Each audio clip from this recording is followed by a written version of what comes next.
No. Wait. I gotta go monk. Prayer. Pray to the Great Spirit.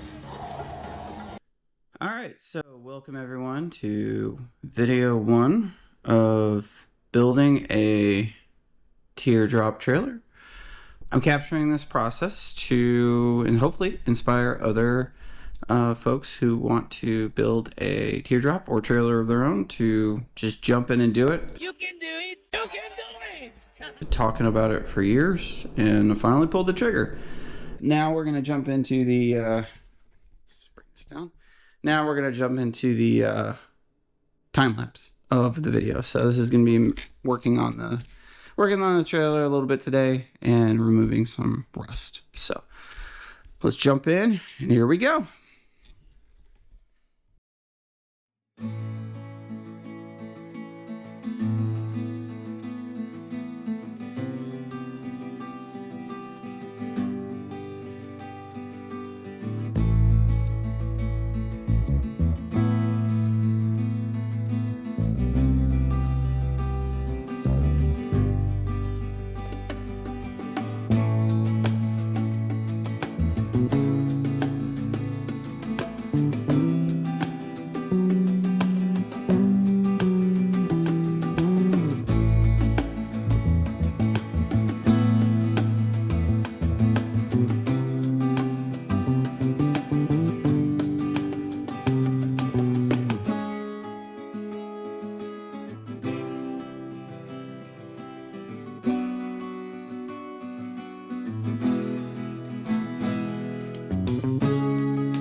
Alright, so new day in the shop.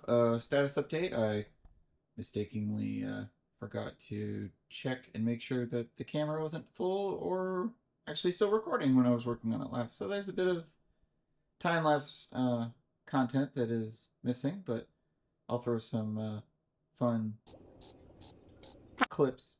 I'll throw some fun clips of people working on things just to simulate what was happening.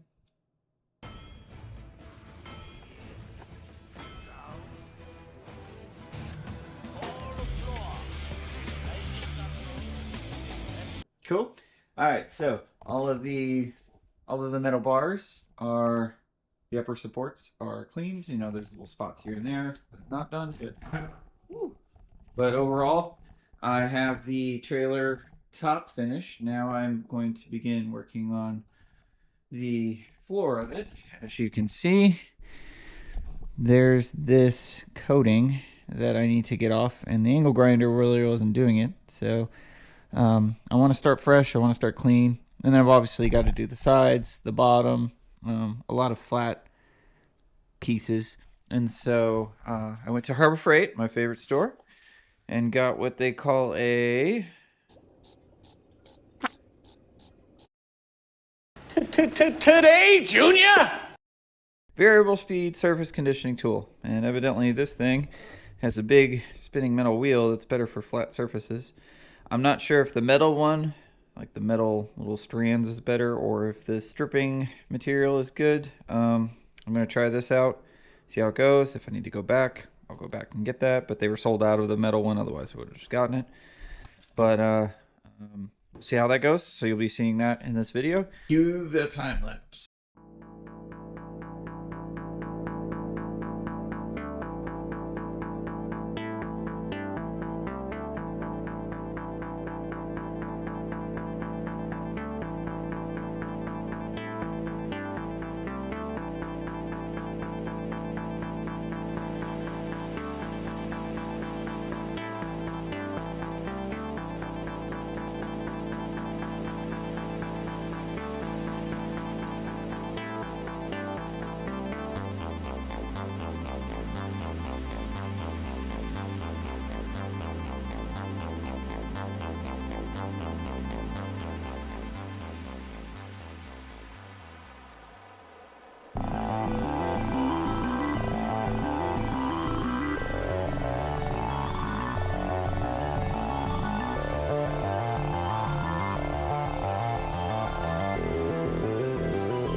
So all in all, I would say that the, I guess I would call this foam. This guy. So it came with one, and then I bought an additional one. But I would say that the 40 grit surface conditioning drum is pretty good. So it didn't get gunked up too bad. It did start to break down as I was using it on the edges. So clearly it's obviously meant for just flat surfaces, but I was using it kind of on a curved surface. But overall, I'll give it like an 8 or 9 out of 10. That wasn't bad. I got a lot of use out of it. I went around, got most of the top, 80% of the top done, and then at least one half of the side completely cleaned off. But let me show you the results. Let's see how it did.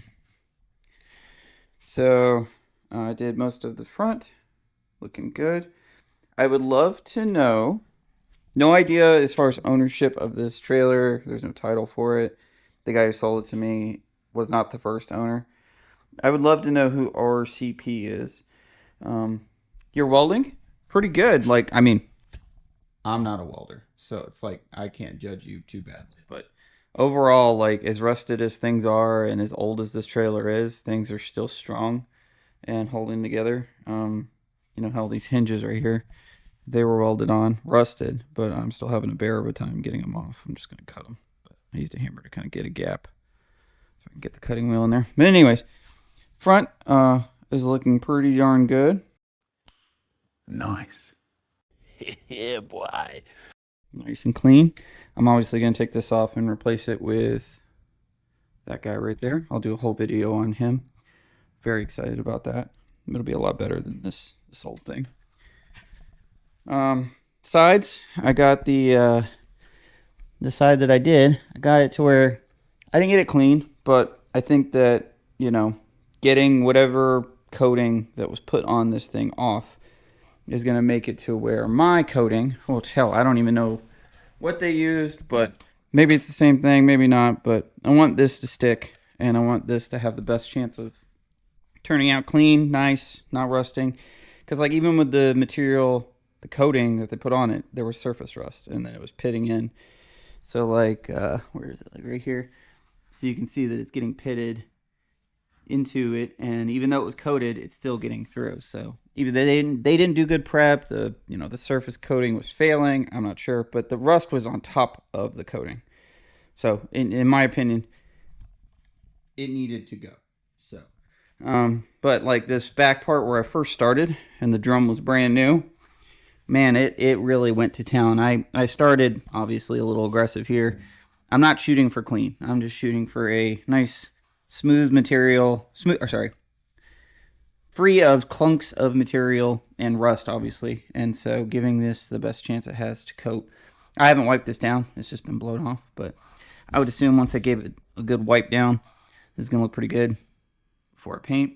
But I still got the middle part to do, as you can tell. I kind of started it just to give that last pad a little bit more. I'm probably going to do the other side before I change pads. That way I don't ruin the other one. But anyways, tires need to come off so I can do that.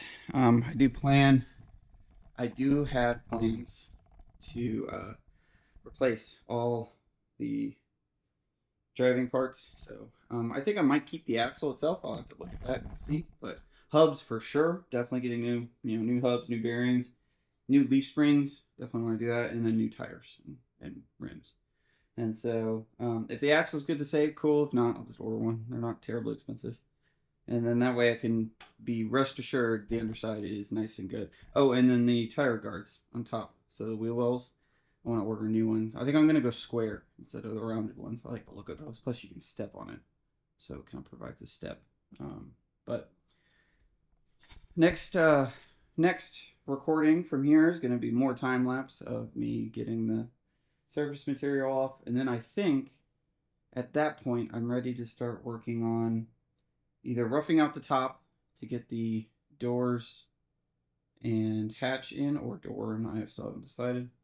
And then take off the axle, wheel, everything like that. So I think I want to do, I don't know, I think I want to do the tires, axle, bearings, all that fun stuff before I work on the top. That way if I screw up, drop it, whatever, falls, there's nothing that's going to get damaged.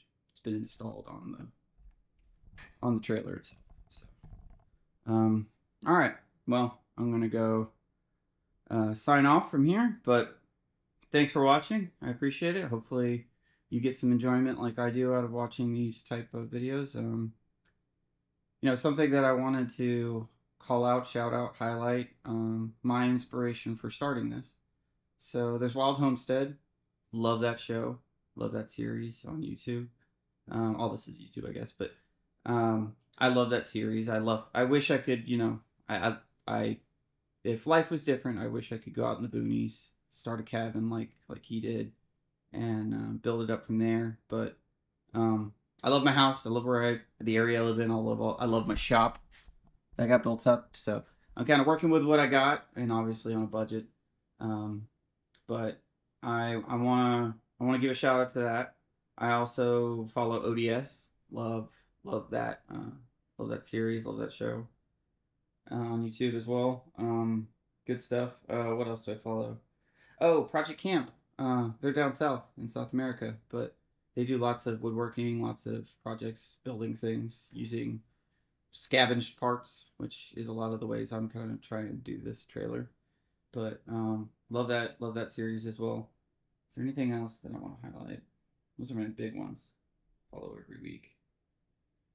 Oh, the island. Out in Sweden. Oh goodness, I'm blanking out on the name of it. The guy and the girl who bought an island on a lake, and they built a mini cabin, and now they're building a sauna, which I love the way they say it, sauna. I'm Texas, sauna. A traditional Finnish sauna. A sauna, I guess is how they say it. But anyway, love that series. I'll make sure I put the title bottom, give them a proper shout out, but not that they need it. They've got a ton of followers. But anyways, I would love to get this build done and then do kind of outings and show different camp areas that people can go to and review them or something. I'm not sure.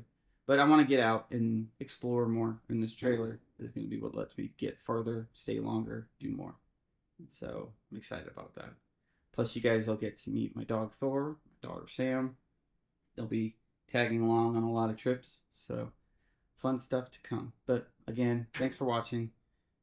Happy trails, and look forward to the next one.